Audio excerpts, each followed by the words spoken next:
आप सभी भाई-बहनों का आध्यात्मिक ऑक्सीजन की लघु ज्ञान संदेश कक्षा में एक बार फिर स्वागत है।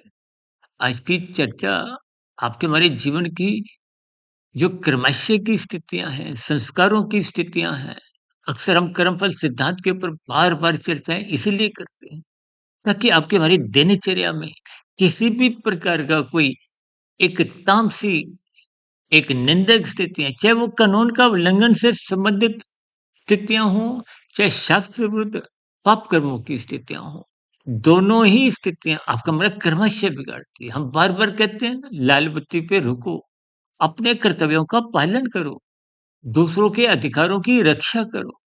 यही सहयोग की स्थितियाँ ही यातायात नियमों से संबंधित कहो, अर्थ की एक मर्यादित स्थितियाँ को हो, काम की एक मर्यादित स्थितियाँ को हो। इसलिए शास्त्र बार-बार कहते हैं, धर्म को प्रथम स्थान पे रखो। हम बार-बार कहते हैं, धर्म की चारदीवारी इतनी मजबूत बनाओ कि ये अर्थ और काम जो आज बिगड़े हुए नज़र आते हैं, देखिए जब धर्म की चारदीवारी मजबूत होगी, तो अर्थ और काम उस दीवार को लाँघ नहीं सकते, तोड़ नहीं सकते, कूद नहीं सकते।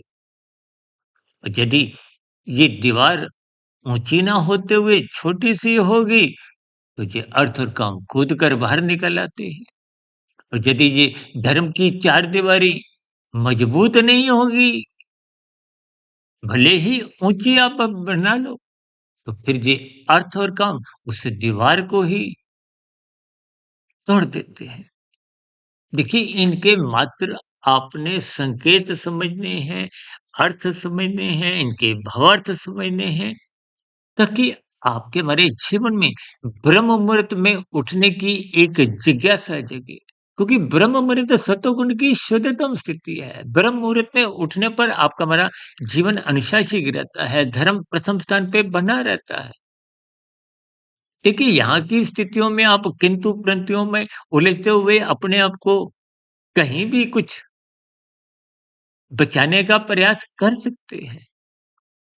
तो देखिए ना, यातायात नियमों में आप और हम कहीं-कहीं अपने आप को कितना अधिक सुरक्षित समझते हुए बचाते हैं।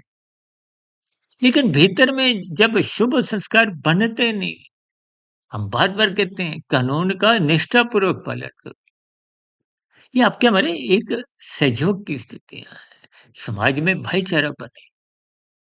ये तो आप और हम देखिए कितने पर्व मनाते हैं, किस लिए? समाज में भाईचारा, सहयोग की स्थितियाँ हों और परमात्मा से प्रीति हो। इन सभी संकेतों को आप और हम जब समझते नहीं, जीवन में अपनाते नहीं, तो जीवन कुछ औपचारिकताओं में ही बीतता है। ये 2-4 दिन पहले ही देखिए जन्माष्टमी पर्व आपने हमने मनाया। लेकिन इन सभी स्थितियों से आप अपने जीवन में ज्ञान का दीपक नहीं जला। जब ज्ञान का दीपक नहीं जलता, तो भीतर तो अंधकार होता है। अंधकार होने से मन बुद्धि की स्थितियाँ कमज़ोर होती हैं। मन बुद्धि की स्थितियाँ कमज़ोर होने के कारण आपके हमारे शरीर की इंद्रियाँ हैं, वो अपनी मनमर्जी करती हैं। इन स्थितियों पर आप चिंतन करें, विचार करें, अपने जीवन को अनुशासित बनाएँ, ताकि कर्मफल सिद्धांत की सूक्ष्म स्थितियाँ आपको में समझ में आ जाए। ये जितने भी पर्व मनाए जाते हैं, इनके एक पीछे का जो एक उद्देश्य है, वो आपको में समझ में आ जाए। जीवन भौतिक स्तर पर सफल हो और आध्यात्मिक स्तर पर सार्थक हो। इन्हीं शुभकामनाओं के साथ आज की चर्चा विशेष को यहीं विश्राम देते हैं।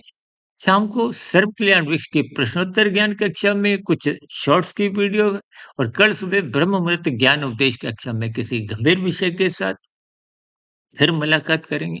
तब तक आप अपने आध्यात्मिक मित्र सुधीर भाटिया फकीर को इजाजत दें। वीडियो संबंधित आपके मन में कोई प्रश्न, सुझाव, शिकायत की स्थितियां हो, तो नीचे कमेंट्स बॉक्स इन प्रतिक्रियाओं का स्वागत है। चर्चा विशेष को सुनने के लिए बहुत बहुत धन्यवाद।